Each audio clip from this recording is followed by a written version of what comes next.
I'm gay as what's up?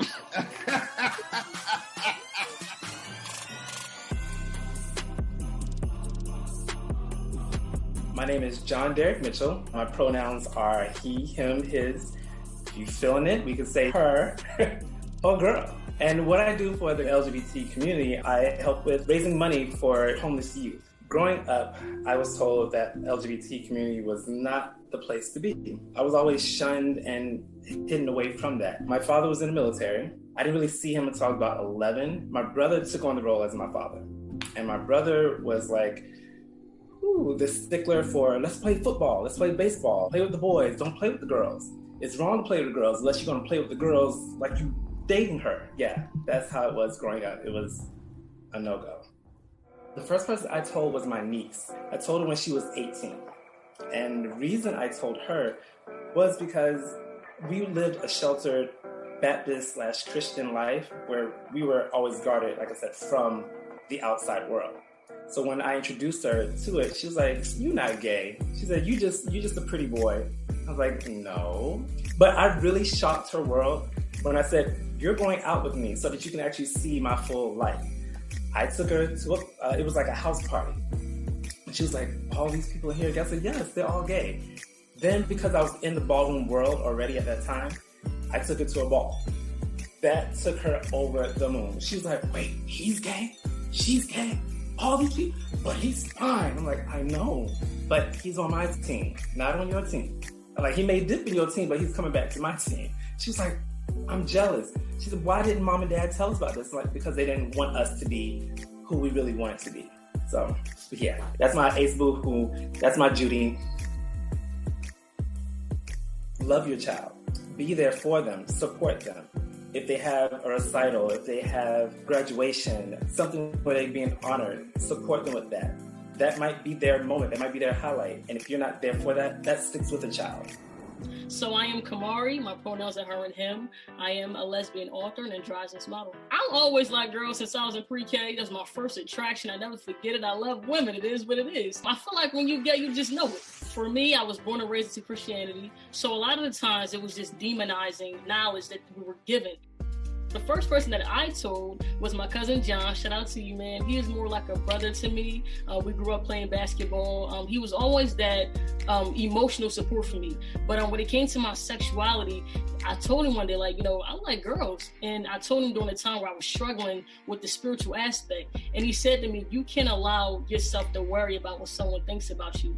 And those words helped me with this personal growth because it took encounters like that. It took me working on my confidence and my self-esteem to be the person I am today. Don't just say you love your child. Get to know your child. Get to know that person. Get to know them on a personal level. Okay, you're a lesbian author. Let me check out your writing. Let me support that thing that you got going because we support everybody else. And be open. Do not judge. Please don't, because kids are killing themselves. People are killing themselves behind having feelings you cannot control. You have got to listen to the individual. Let them know that you may not understand everything, but you're listening at least to what they're saying to you. My name is Dr. Alfonso Ferguson. My pronouns are he, his, and him. I'm a therapist. I'm a licensed mental health counselor, and I provide culturally responsive counseling care for LGBTQ people of color. I think a lot of the messages I received growing up was from the media. In the Afro-Caribbean community, me being Jamaican, growing up it was, dance hall music, boom, bye, bye, so you got those messages from the media and saying, essentially saying what you're thinking and what you're feeling and what you want to be is not okay and it's not accepted. I remember very early on living in the States, and I was 14 or so, and I overheard adults talking in the kitchen, and my dad said, "If my child was gay," and I don't even remember what he said after that, but it wasn't good. Even though he was very affectionate, very loving, very protective, very supportive, just that narrative, it stuck with me for 20 plus years. And so my fear was being abandoned by my family. So when I came out to my dad, I actually was doing a workshop. Homework was to have a difficult conversation or have a conversation with someone you've been wanting to have a conversation with. And so the very last day, I'm heading to the workshop and I call my dad, and it's like a 5-minute walk to the train, right? So mind you, it was so deep-rooted that I gave myself a time frame in which I was going to sit in this uncomfortable conversation. So 5 minutes to the train, I call him, and I'm like, yeah, Dad. So I'm heading there, and my last assignment is to, have a difficult conversation. So I want to let you know that I'm gay. And he's like, in his very Jamaican accent, you're gay? And I was like, yes, I'm gay. And I didn't know how to say it. And then word vomit for about 30 seconds. And then he laughed and he said, let me call you back. And he hung up the phone. And so I busted out crying on 125th Street, walking to the A train in Harlem. And so I take the train downtown and I get off, and I got 3 missed calls from him, 2 voicemails and 3 text messages.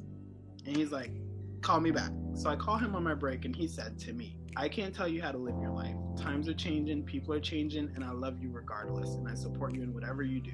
And since then, he's been showing up for me completely. Like when we got married, he was rallying all the family members, making sure that they got their tickets. He was front row. He was supporting any way he can.